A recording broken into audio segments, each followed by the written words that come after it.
नमस्कार, आकाश India show में स्वागत है।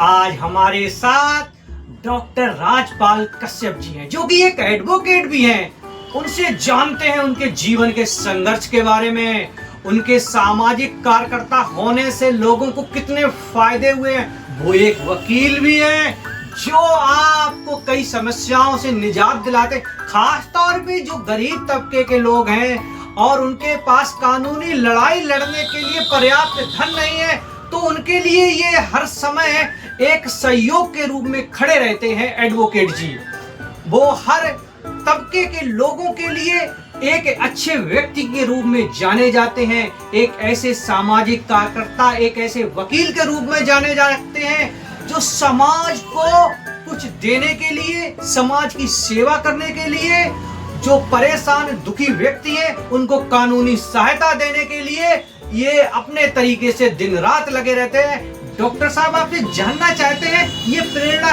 कहाँ से मिली आपको लोगों की सेवा करने की, बताएंगे जरा आपको। प्रिय मित्र साथी आकाश जी, मैं पहले तो आपका बहुत बहुत धन्यवाद करता हूँ और स्वागत भी करता हूँ, इसलिए कि आज आपने अपने चैनल पे हमें बुलाने का मौका दिया और मुझे अपनी बात कहने का भी अवसर मिल रहा है। इसके लिए आप बधाई के पात्र हैं। धन्यवाद। साथियों, मैं चाहता हूँ मैं अपनी जीवन की शुरुआत जिस तरह मेरी हुई उस तरह मैं आपको कुछ अवगत कराना चाहता हूँ।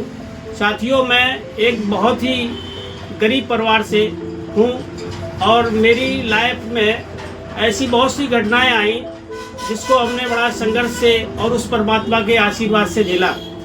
साथियों, मैं एक वक्त था जब मैं यहाँ के जवाहर नगर, जिसको पहले सुखचैनपुर कहा जाता था, वहाँ का रहने वाला हूँ और उस समय मेरे पिताजी भी खेती बाड़ी का काम करते थे। इसके बाद क्या हुआ, कुछ लोगों के कुचक्र से लोगों ने उनको बहुत क्षति पहुंचाई, यानी उनको जान से मारने का काम किया, लेकिन वो फिलहाल ऊपर वाले की मेहरबानी से बच गए और उन्होंने क्या किया, यहाँ से जवाहर नगर यानी सुखचैनपुर को छोड़ दिया, जो विधुना के पास है। जो विधुना के पास, विधुना में ही लगता है जी, विधुना में ही लगता है, ये जरूरी है। तो साथियों, मैं आपको बताऊं, उस समय पिताजी ने मुझसे कहा कि आप मेरे साथ चलिए, मैं वहीं पढ़ाऊंगा। लेकिन मुझे ऐसा लगा कि ग्रामीण क्षेत्र हो सकता है शिक्षा मेरी पूरी ना हो सके, उसमें परेशानियां हो, मैं अच्छे ढंग से पढ़ाई ना कर सकूं।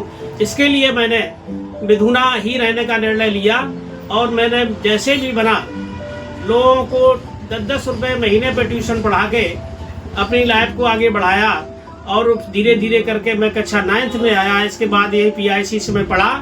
पढ़ने के बाद में जब मैं फर्स्ट ईयर में पहुंचा, फर्स्ट ईयर में पास होने के बाद अचानक दैवयोग की बात है कि मुझे गुर्दे की बीमारी हो गई और उस गुर्दे की बीमारी ने मेरे लाइफ को तहस नहस कर दिया। मैंने लगातार, चूँकि परिवार छोटे परिवार, गरीब परिवार का मामला था, तो पिताजी भी असमर्थ हो गए इलाज करवाने में। इसके बाद मैंने भी अपनी कोशिश जारी रखी और मैंने जैसे भी मेहनत मजदूरी या जैसे जो भी दिमाग लगाया उसे अपना इलाज कराया और इसके बाद अपनी शिक्षा को लगातार निरंतर जारी रखा। तो साथियों, अब मैं आपको ये बताऊं कि संघर्ष ही जीवन है। संघर्ष में धैर्य की बहुत आवश्यकता है और इसके बाद में मैं लगातार 18 साल इलाज के बाद आज पूर्णतः स्वस्थ हूँ। मेरे मन में आया कि भाई मैं थोड़ा पॉलिटिकल भी हूँ। जी, पॉलिटिकल, हाँ, मैं पॉलिटिकल भी हूँ। मैंने 2007 में, इससे पहले भी मैं रहा, 2007 से लेकर 23 तक मैंने बसपा में